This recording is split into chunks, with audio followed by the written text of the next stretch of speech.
Olivia a dû travailler plus dur que jamais, mais elle n'a pas regretté une seule minute d'avoir pris soin de sa grand-mère. Quelques jours après le décès de Madame Jaynes, Olivia a eu la surprise de découvrir une enveloppe qui lui était adressée. Mon poids de senteur. Tu es de retour. Madame Jaynes enlevait ses gants de jardinage, s'essuyait les mains sur le tablier et se préparait à recevoir le gros câlin de sa petite fille Olivia. Depuis sa petite enfance jusqu'au lycée, Olivia sautait de son bus scolaire à 15 h et passait en courant devant les grilles grinçantes de la maison de Madame Jaynes pour se rendre directement dans le magnifique jardin à l'arrière. Olivia nettoyait, mangeait un bol de fruits frais préparé par grand-mère et retournait en courant dans le jardin pour se salir les mains. Olivia adorait poser des questions sur cette plante, cet arbuste et cet autre arbre. Et Madame Jaynes ne se lassait pas d'y répondre. Après que Madame Jaynes en a fini avec le jardinage pour la journée, elle tressait les cheveux d'Olivia. Mais avant de commencer, Madame Jaynes lui disait « Va cueillir n'importe quelle fleur tombée que tu aimes.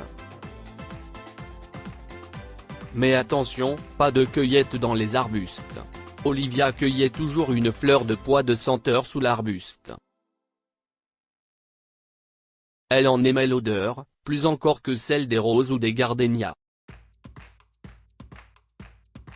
Madame Jaynes tressait les cheveux d'Olivia et, à la fin, elle nettoyait et glissait la délicate fleur rose dans la tresse et l'embrassait doucement.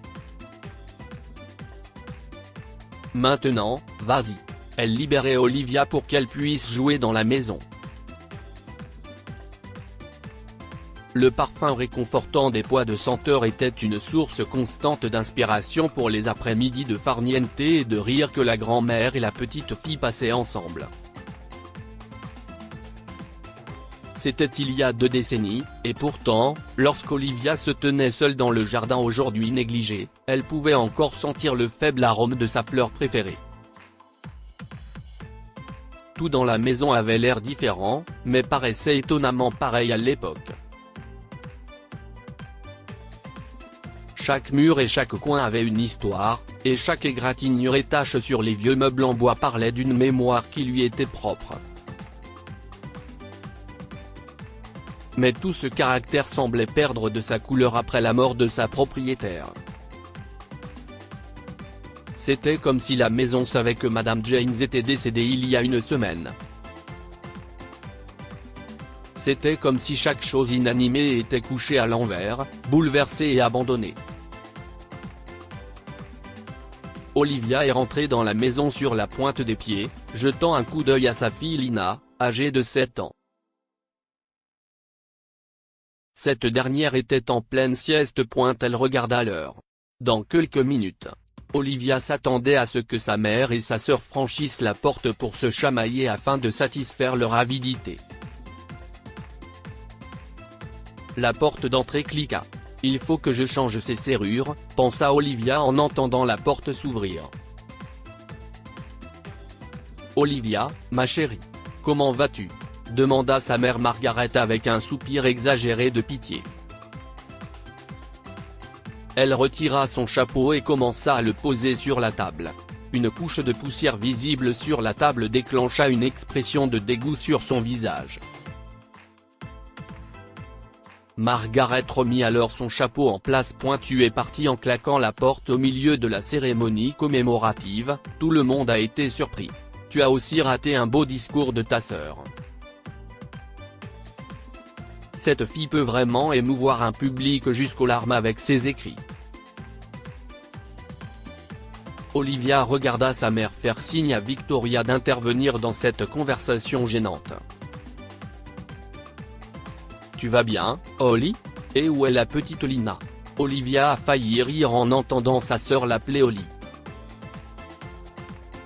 Depuis l'enfance, Victoria n'appelait sa sœur Ollie que lorsqu'elle avait besoin d'elle.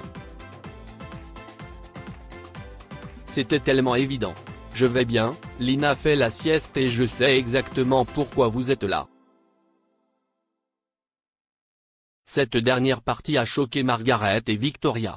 Olivia, 34 ans, était habituellement gentille, patiente et non conflictuelle. Qu'est-ce ce que tu racontes ? Les visages de la mère et de la fille ressemblaient à ceux de voleuses prises en flagrant délit. Si est-il une des choses dont je voulais te parler, oui. Margaret essaya d'avoir l'air sûre d'elle. Mais Olivia n'était pas d'humeur à écouter. J'ai déjà pris ma décision. Si est-il vrai ? Margaret resserra son sac à main pour lutter contre l'accès de colère qui montait en elle. Les yeux de Victoria se sont écarquillés sous l'effet du choc et de l'avidité. Ça veut donc dire que… Elle laissa échapper un sourire, reprit rapidement une expression vide. Si est-il vrai ? Je ne me suis jamais soucié de cette vieille maison ou de l'argent économisé par grand-mère. Si est-il toi qui tenais occupé. Vous aimez tous les deux cette maison, n'est-ce pas ? Je suis sûr que vous auriez pris soin de cette propriété depuis longtemps. Pourtant, tu n'aimais pas qu'elle soit accompagnée de la responsabilité supplémentaire de grand-mère. Olivia a traversé le hall, parlant avec un détachement qui l'a libérée. Je regarde cette maison et cela me rend triste. Parce que tout au long de ces derniers mois, je n'ai cessé de nous imaginer tous les quatre ensemble. Prenant le petit déjeuner dans le jardin, ravivant les souvenirs du bon vieux temps, se relayant pour choyer et gâter grand-mère. Je savais qu'il était peu probable que cela se produise un jour, mais je continuais à l'imaginer. C'était vrai. Madame Jones voulait parler à la fille et à la petite fille qu'il avait abandonnée. Mais ni Margaret ni Victoria ne répondirent aux appels répétés qu'elle leur adressa ce jour-là.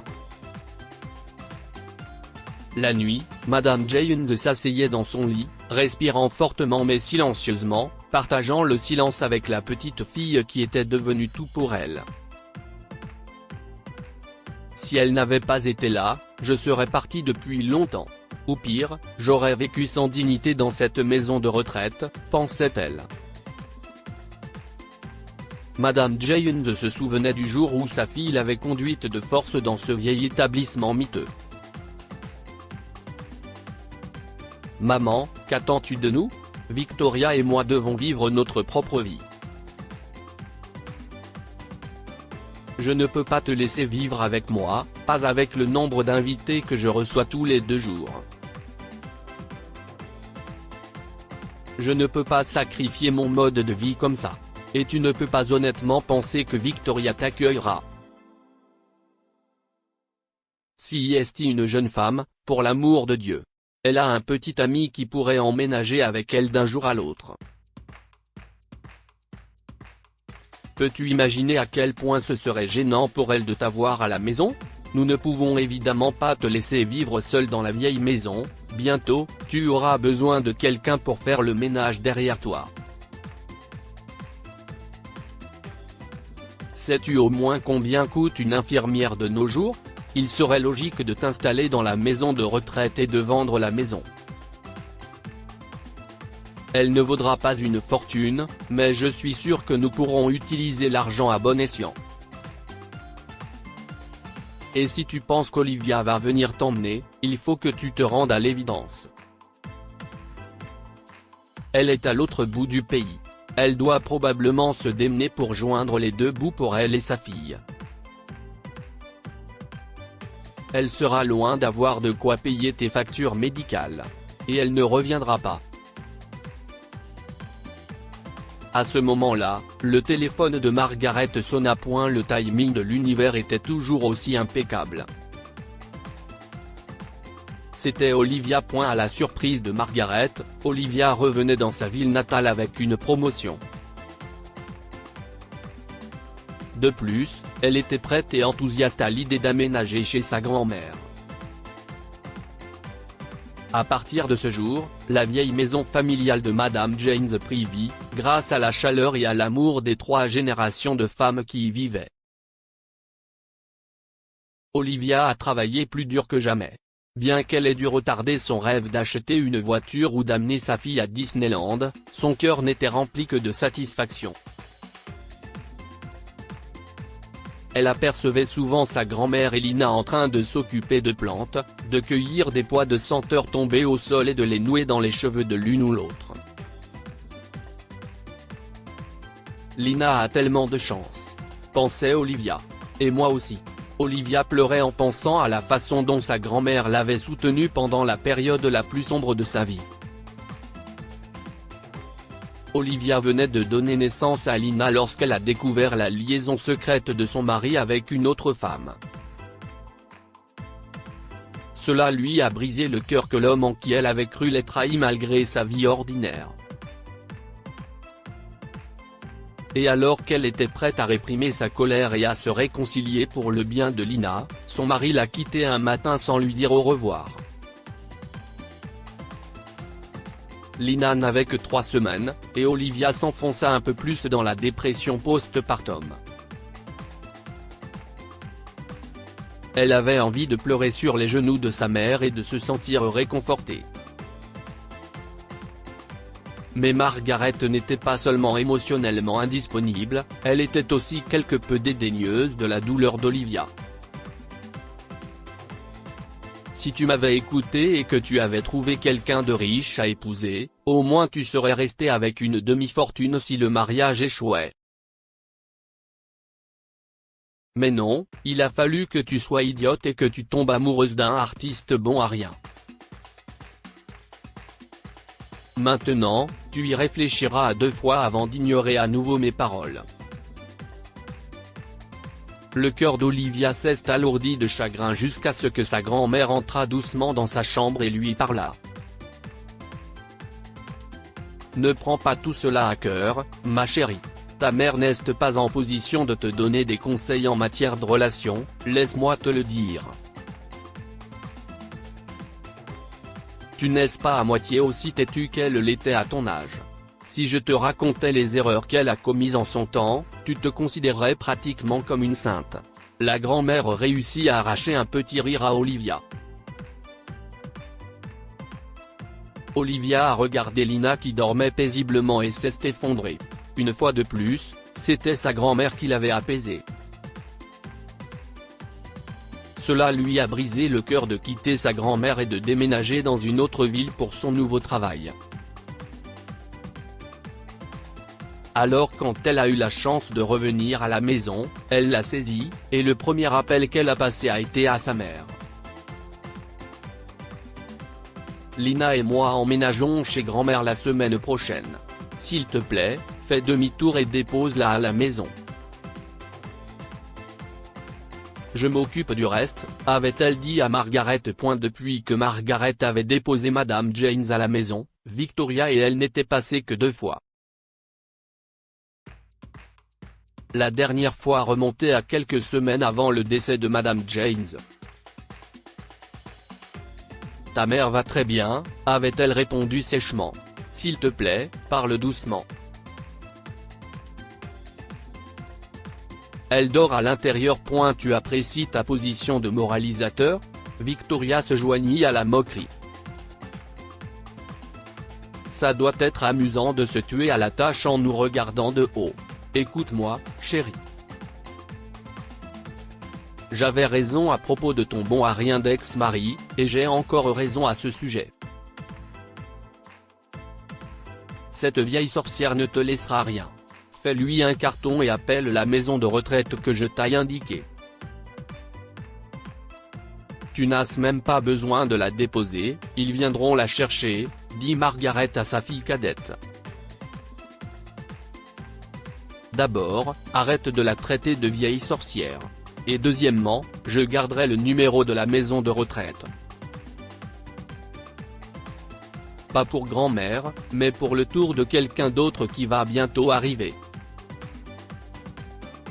Il ne fallait pas plus pour blesser l'ego de Margaret et la pousser, ainsi que Victoria, à quitter la maison. Elles n'ont même pas pris la peine d'embrasser Madame Jaynes pour lui dire au revoir. C'était leur dernière chance, et elle l'avait gâchée. Olivia ne savait pas que Madame Jaynes avait entendu les insultes de Margaret et pleurait doucement dans son lit. Je ne peux plus attendre. Je dois faire un choix. Dès le lendemain, Madame Jaynes demanda à son avocat de lui rendre visite. Pendant qu'Olivia était partie travailler, elle a fait rédiger et signer son testament définitif.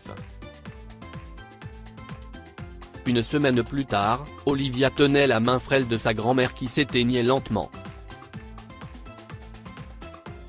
Elle a dégusté un bon repas maison, lu une dernière histoire avec Lina et tressé les cheveux d'Olivia une dernière fois. Alors qu'elle essayait de glisser soigneusement une fleur de pois de senteur dans les cheveux d'Olivia, elle a dit, « Cette nuit-là, Madame Jaynes rendit son dernier soupir. » Et ce n'est que le lendemain, en fouillant dans ses vieilles affaires, qu'Olivia réalisa ce que sa grand-mère avait fait pour elle. Olivia a découvert une enveloppe dans le tiroir de son bureau. « Pour mon petit pois. » Elle a ouvert l'enveloppe et a trouvé une lettre et une carte de visite d'avocat.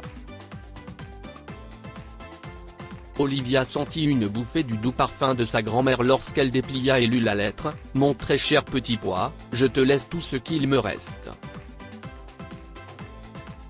Tout l'amour de mon cœur, une vie entière de câlins et de bénédictions pour toi et Lina, et 100 000 souvenirs. Elle mérite de vivre dans un monde meilleur.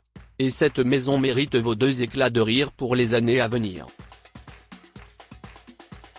Je t'aime, toujours. » Grand-mère. Le cœur de Margaret et de Victoria se sont figés à la lecture de la lettre. Il n'y avait aucune mention d'elle. Olivia a parlé avec une clarté qui lui semblait presque divine. Alors, même s'il est vrai que je ne veux rien de tout cela pour moi, je veux tout pour Lina. Parce que contrairement à toi, chère mère, je crois que ma fille mérite de vivre dans un monde meilleur. Que pouvons-nous apprendre de cette histoire ? Le moins que nous puissions faire pour ceux qui nous ont élevés est de leur témoigner la plus grande part d'amour et de gentillesse dans leurs dernières années de vie. Olivia n'a jamais oublié la gentillesse de sa grand-mère. Et le moment venu, elle a fait tout ce qu'elle pouvait pour que sa grand-mère soit heureuse et à l'aise jusqu'à la fin. Élevez vos enfants pour qu'ils soient gentils, pas cupides. Margaret a essayé d'enseigner à ses filles à privilégier l'argent par rapport aux relations, ce qui se retournerait très probablement contre elle dans les années à venir. Partage cette histoire avec tes amis.